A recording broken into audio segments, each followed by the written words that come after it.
293च्या एकत्रित प्रस्तावावर बोलण्याकरता मी या ठिकाणी उभा आहे. अध्यक्ष महोदय, बुलढाणा विधानसभा क्षेत्रामध्ये जलसंपन्नाच्या विभागाअंतर्गत मागच्या काळामध्ये 57 बांध बांधले गेली होती आणि आता किमान 75 बांधची आवश्यकता आहे आणि त्याच्यामुळे मोठ्या प्रमाणामध्ये दुष्काळग्रस्त तालुका हा सिंचनाखाली त्या ठिकाणी आला.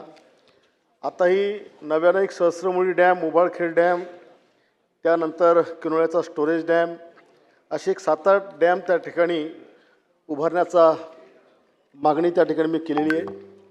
5000च्या वर ज्या तालुक्यांनी आत्महत्या पाहिला असा हा मोताळा महाराष्ट्रातला एकमेव दुष्काळग्रस्त आणि कलंकित तालुका आहे आणि म्हणून त्या ठिकाणच्या शेतकऱ्यांचं जीवनमान उंचवून त्यांना जर आर्थिक स्तर त्यांचा वाढवायचा असेल आणि आत्महत्या आपल्याला कायमच्या संपवायच्या असतील तर ही सगळी सिंचनाची कामं जलद गतीनं त्या तालुक्यामध्ये करणं अतिशय गरजेचं आहे.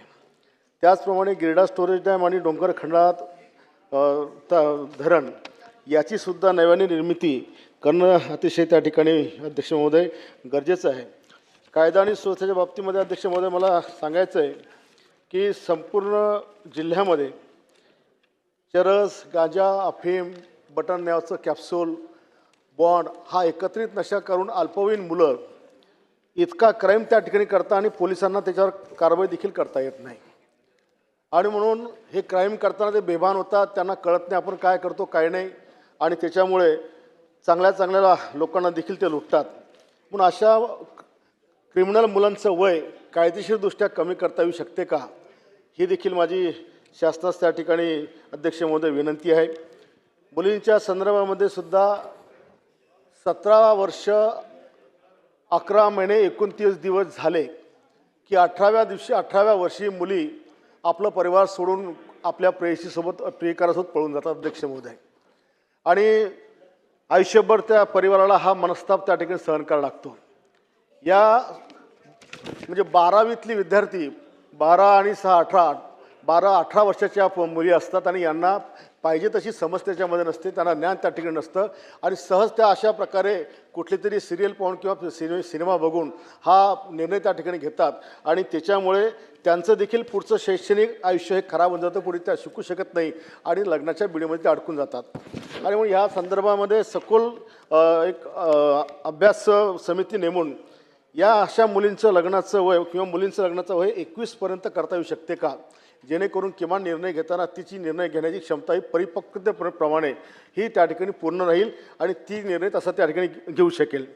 अध्यक्ष महोदय, आमचं बुलढाणा शहर हे डिस्ट्रिक्ट प्लेस आहे आणि डिस्ट्रिक्ट प्लेस असल्यामुळे शहरातली जेवढे काही व्यावसायिक लोक आहेत त्या व्यावसायिकांची दुकानं, प्रतिष्ठानं हे रात्री 10पर्यंत त्या ठिकाणी चालतात, ज्याच्यामध्ये हॉटेल व्यवसाय असतात, किराणा व्यवसाय असतो, इतर व्यवसाय असतात, सगळे असतात. आणि म्हणून जसं आपण मोठ्या मेट्रो सिटीमध्ये त्यांना रात्री 11पर्यंतची वेळ वाढवून दिली, त्यापर्यंत ती वेळ जर आपण त्या ठिकाणी वाढवून दिली तर निश्चितपणे व्यवसायाला गती होईल. कारण शहरामध्ये लोक रात्री 12-1 वाजेपर्यंत घरी जात नसतात आणि म्हणून ही प्रतिष्ठाने उघडे ठेवण्याची परवानगी शासनाने द्यावी. अध्यक्ष महोदय, अध्यक्ष महोदय, आपण महाराष्ट्र राज्यामध्ये गणपती उत्सव हा राज्य उत्सव म्हणून साजरा केला, पण हा उत्सव साजरा करताना अध्यक्ष महोदय कुठलाही गणपती उत्सव असू देत, शिवजयंती उत्सव असू देत, रामनवमीचा उत्सव असू देत, हे धार्मिक उत्सव करताना एक 15 ते 30 वर्षाच्या मुलांचं एक टीम तयार होते आणि ती सगळे एकत्र येतात, कॉन्ट्रीब्युशन करतात आणि अशा प्रकारचे उत्सव साजरे करतात. ही आपली परंपरा आहे. एकदा ते मुलं 30 वर्षानंतर कोणी व्यवसायाला जातं, कोणी नोकरीला जातं, ते मंडळ तुटून जातं, नव्यानं मंडळ निर्माण होतं आणि अशा वेळेस नवीन मंडळ असल्यामुळे मग गणपती बसला तर त्याला परवानगी द्यायची नाही. रामनवमी काढणारे पोरं नवीन आहे, तुमच्याकडे मागची परवानगी नाही म्हणून तुम्ही नवीन काढायचं नाही. शिवजयंतीचं मंडळ तुम्ही नवीन स्थापन केलं म्हणून नवीनला परवानगी देणार नाही. अशा प्रकारे नवरात्री उत्सवामध्ये सुद्धा पोलीस परमिशन देत नाही. अध्यक्ष महोदय, असं जर झालं, जुनी मंडळं जर त्या ठिकाणी लुप्त पावली आणि नवीन पोरांना परमिशन दिल्याच नाही तर या राज्यामध्ये ह्या सगळे उत्सव हे बंद पडायला लागतील. गणपती बसवायचा तर एकच बसवा, दुसरा गणपती बसवायचा नाही, अशा प्रकारच्या सक्त्या ह्या ज्या आपल्या महाराष्ट्र पोलीस या ठिकाणी गावागावामध्ये करतात ह्या हटवल्या पाहिजे अध्यक्ष महोदय. शेवटी या राज्याला धार्मिक परंपरा आहे, या देशाला धार्मिक परंपरा आहे. आपण सगळे देवी देवतांच्या महापुरुषांच्या आदर्शावर प्रेरणेवर आपण या ठिकाणी काम करतो आणि त्यांच्या जयंत्या साजऱ्याला करण्याला जर आपण बंधनं घातली तर हे काही उचित नाही अध्यक्ष महोदय. म्हणून ही बंधनं देखील आपण त्या ठिकाणी काढली पाहिजे अध्यक्ष महोदय. ही माझी या ठिकाणची मागणी आहे. मागच्या अधिवेशनामध्ये अध्यक्ष महोदय मी मागणी केली होती की आमचा बुलढाणा जिल्हा हे जिजाऊंचं माहेरघर आहे. जिजाऊंनी ज्या 2 छत्रपतीला जन्म दिला ते सिंदखेड राजा आमच्या जिल्ह्यामध्ये आहे आणि या जिल्ह्याचं नाव जिजाऊ नगर करण्यात यावं अशी मागणी मी मागच्या काळातही त्याकडे केली. आणि दुर्दैवाची गोष्ट तर मागच्या काळामध्ये जिजाऊ महासाहेब, पुण्यश्लोक अहिल्यादेवी होळकर आणि धर्मवीर संभाजी महाराज यांना महापुरुषाचा पण दर्जा दिलेला नव्हता अध्यक्ष महोदय. आणि म्हणून तो आजही तो प्रस्ताव केंद्राकडे पडून आहे, ते देखील त्याचा पाठपुरावा होणं होता अध्यक्ष महोदय गरजेचं आहे. तसंच माझ्या तालुक्याला लागून करवण गाव आहे अध्यक्ष महोदय, तिथे छत्रपती शिवाजी महाराजांची 8वी पत्नी गुणवंतबाई इंगळे यांचा राजवाडा आहे अध्यक्ष महोदय. तिथे आम्ही परवाच तिकडे भेट दिली आणि 15 आणि 16 एप्रिलला तिकडे हा महोत्सव साजरा होणार अध्यक्ष महोदय. तर त्या राजवाड्याचा देखील उद्धार केला गेला पाहिजे, तो राजवाडा पूर्ण स्थितीमध्ये आणला गेला पाहिजे.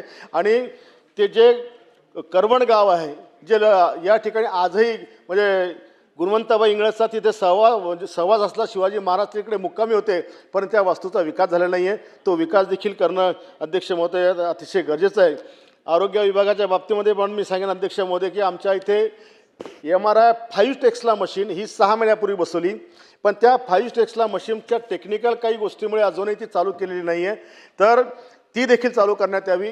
आणि कॅथलॅक कार्डियक सेंटर आणि क्रिटिकल सेंटर, या क्रिटिकल सेंटरचं देखील काम चालू आहे. कॅथलॅक कार्डियकचं काम अंतिम टप्प्यात आहे, परंतु एक महिला अधिकारी मंत्रालयीन लेवलची ज्यांच्याकडे इलेक्ट्रिकलचं इस्टिमेट त्या ठिकाणी आलं, केवळ काहीतरी आर्थिक लालसापोटी ते दाबून ठेवल्यामुळं इलेक्ट्रिकची कामं होऊ शकली नाही आणि त्याच्यामुळे ते काम मागे पडलेलं आहे.